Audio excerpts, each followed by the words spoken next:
Hey everyone, NWA Prepper here. It is a little chilly outside.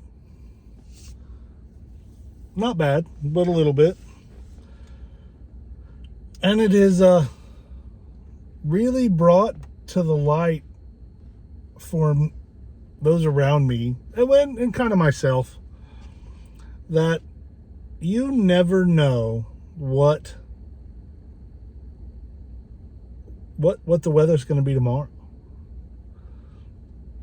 So we've had some wintry mix, not much at all. Not much at all. We were gonna get, we were getting a little bit. They're like, oh, you may get an inch, half inch to an inch. So and this was a few days ago. I mean, this wasn't today. So we got some weather. And it came in and it was beautiful, snow and blah, blah, blah. And of course, the greatest blessing is that it had been warm enough that it didn't stick to the roads. And so that was wonderful. The downside of it was the local condition for our power grid was atrocious. Just a little bit of wet snow and the branches that hadn't been cleared around the lines. And it may have been more than that, but from what I notice, and I'm out in it, as part of the fire department, what I noticed was most of the issues that would take down whole towns, were caused by tree branches bumping into the electric lines. As they got heavy laden with snow, they would fall down and hit the wires and spark and cause disruptions, cause breakers to blow and lines to short out and breakers to flip. And they had some transformers that were overloaded or whatever causes a transformer to fail. They had a couple of those fail. I say a couple, could have been 100. I don't know. But they had issues, and most of the problems that we saw in my area were branches not cleared around the electric lines. And the branches would get heavy and they'd lean on the wires, and then they add weight to the wires, and the wires some of them would break. Had one break at a splice. Had one just stretch all the way to the ground and burn through the branch and the wire at the same time. They were, well, let me show you an example.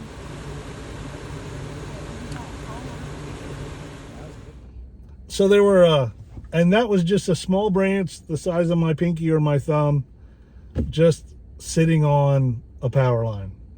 Nobody was hurt in any of these that I'm aware of. There's always potential for disaster when you're dealing with electricity. But I think it's interesting. At first I thought it was humorous, but I think it's interesting that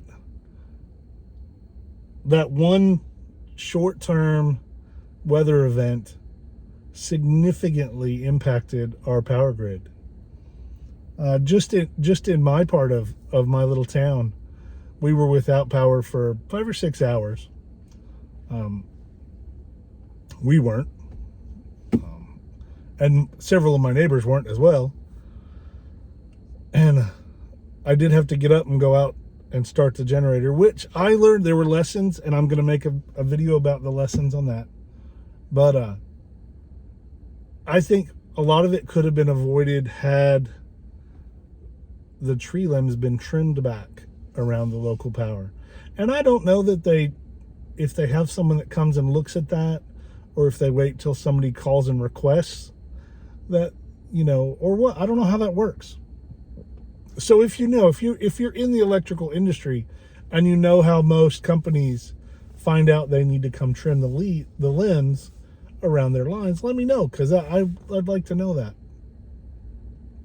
But it was and of course, everything exists on social media, and I'm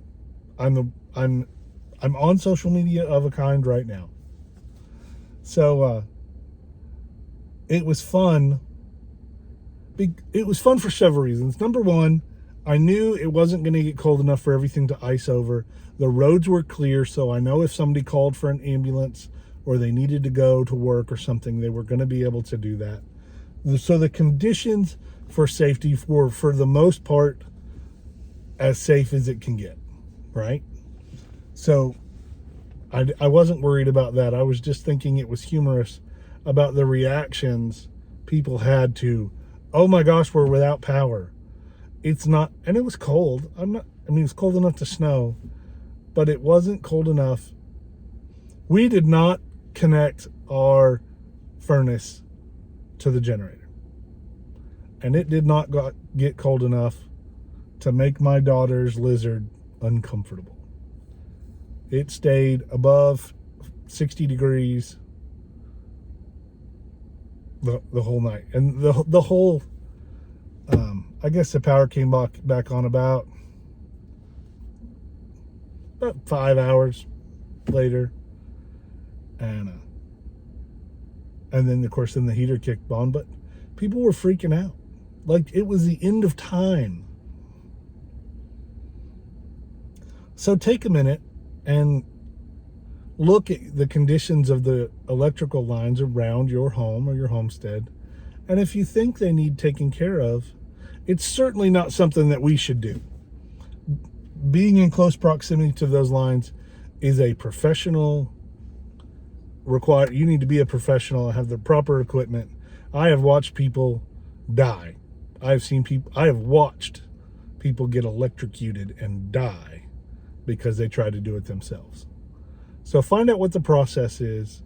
Find a contractor that does that if you need to, and make sure that your trees aren't the problem that's going to drop or blow the fuse for your area. And if we would all do that, it might be a little bit better. It might not. Just my thoughts. Just kind of a random winter weather electrical line observation. Thanks for watching. And I'll throw in another little video about transformer popping across town. Let's get ready.